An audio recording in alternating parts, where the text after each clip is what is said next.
Hello and welcome to Food for Thought, Insights for Busy Leaders and Managers in just 150 seconds.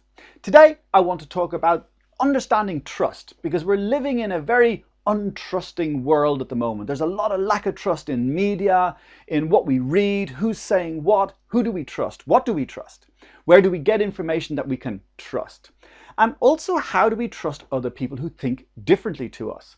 So trust is a fundamental human need, and it begins at the very beginning. The moment we're born, we are actually born about 2 years premature. We're completely dependent on our parents, and that goes on through childhood, adulthood, and even now as mature adults we are completely dependent on other people for our clothing, for our food, for the things that we have around us.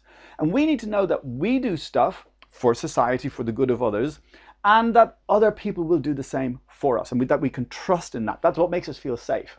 And there's a key hormone or neuropeptide that helps with this. It's called oxytocin.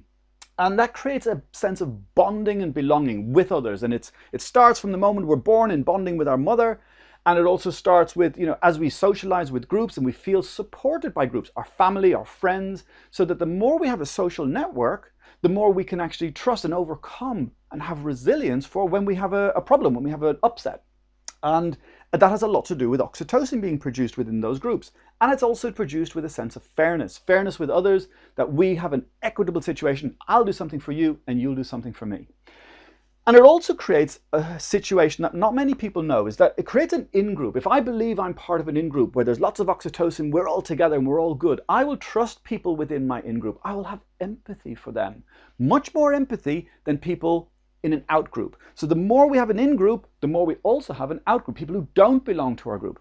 And that means that if there's people from a different political ideal, or they have different beliefs and values, we'll have less empathy for them. And if something happens to them, we might just go, oh, so what? Where if it's something that happens to our own group, we feel like a passionate sense of empathy in that. So what you need to do is you need to think about how you can build more of an in-group with lots of other different types of people. Look at what you have in common. Do you have hobbies you can share? Do you have something that you can create that creates a sense of in-group, a sense of trust, and a sense of empathy with others? So when it comes to trust, stay curious.